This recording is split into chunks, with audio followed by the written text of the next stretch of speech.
सबसे पहले तो जो सब्सटैंटिव इशू है उसकी बात कर लेते हैं। कानून क्या कहता है, इस वक्त कॉन्टेक्स्ट क्या है, किसको फायदा होगा, किसको नुकसान होगा, वो सेकेंडरी मामलात है।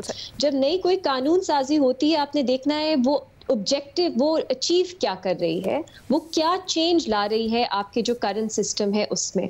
और ये जो चेंज लाना चाह रही है हुकूमत, मेरा ख्याल है ये बहुत ज़रूरी है और ऑलरेडी बहुत देर हो चुकी है, ये बहुत पहले आ जाना चाहिए था।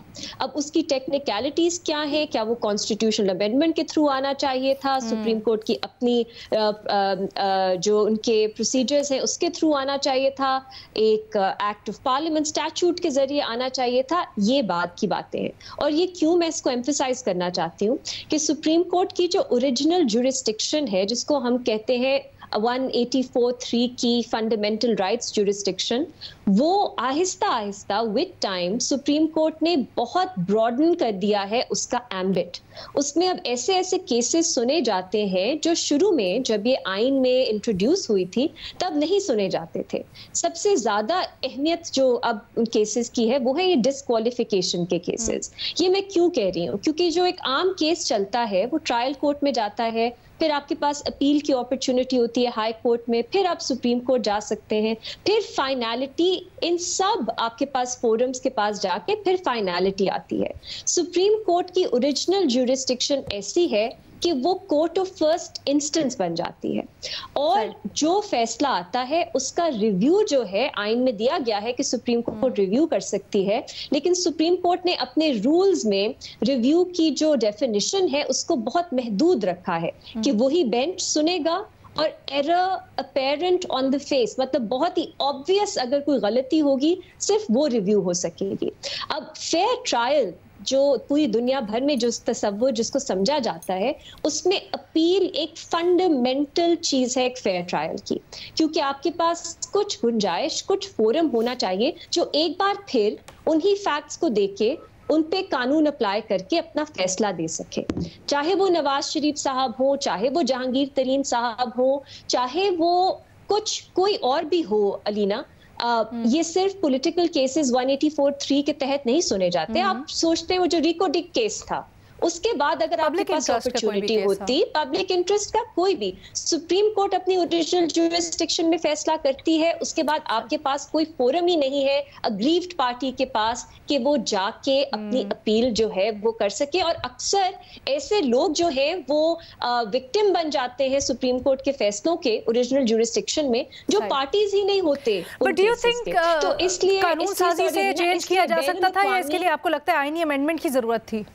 अलिया सॉरी, मुझे एम्फसाइज करने दीजिए। इसलिए जो यूएन स्पेशल रैपोर्टर्स हैं, आपकी बैनुल-अक़वामी तंजीमें हैं जो रूल ऑफ लॉ पे, ह्यूमन राइट्स पे काम करती हैं, आपकी अपनी जो बार है, आपके फॉर्मर जजेस हैं, सबका ये मुतालबा रहा है कि 184(3) की एम्बिट सुप्रीम कोर्ट बढ़ाई जा रही है, लेकिन सेफगार्ड्स उसमें कुछ नहीं है। तो ये बहुत एक अहम चीज है। अब किस तरह करना है, जो पिछला हुकूमत ने कानून साजी करने की कोशिश की थी, जो सुप्रीम कोर्ट ने सस्पेंड कर दी थी, उसमें उन्होंने कहा था कि अपील जो है वो उन्होंने कहा था कि उन्हें लगता, उन्होंने फैसला तो अभी तक उसका हतमी नहीं आया, एक शॉर्ट ऑर्डर ही आया है, बल्कि उसमें उन्होंने सिर्फ सस्पेंड किया है उसका ऑपरेशन कानून का।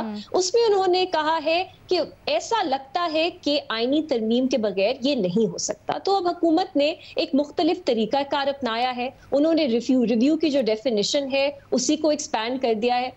अब ये क्या सुप्रीम कोर्ट इसे मानेगी नहीं मानेगी, आने वाले दिनों में हमें पता लग जाएगा। आई एम श्योर इस पे भी सुप्रीम कोर्ट जो है कुछ पिटिशंस जाएंगी, सुप्रीम कोर्ट इस पे भी कोई फैसला करेगी। क्या है, क्या ये सिंपल कानून साजी से हो सकता था, या फिर आपको लगता है ये जो रीडिफाइन किया गया है इसके लिए आईनी अमेंडमेंट जरूरी थी और ऑब्वियसली फिर उसके लिए अक्सरियत भी चाहिए? इसमें मेरा ख्याल है इसमें दोनों तरफ वजन है बातों में, लेकिन मेरी इंक्लिनेशन है कि आप कानून साजी, आम कानून साजी के थ्रू कर सकते हैं। क्यों? क्योंकि आप किसी के हकूक छीन नहीं रहे, आप लोगों को हकूक दे रहे हैं। आप फेयर ट्रायल जो आइन में है उसको बेहतर प्रोटेक्ट कर रहे हैं। आप सुप्रीम कोर्ट की जुरिस्डिक्शन कम नहीं, उससे बल्कि बढ़ा रहे हैं। तो इस सब को नजर में रखते हुए, और ये हमें याद रखना चाहिए, हाई कोर्ट्स में भी आइन ने उन्हें appellate intra appeal court appeal जो होती है हाई कोर्ट्स में, सॉरी रीना, वो आइन में नहीं है, वो भी आम कानून साजी के जरिए ही हाई कोर्ट्स को इंट्रा कोर्ट अपील की जो राइट, वो जो अथॉरिटी है, पावर है,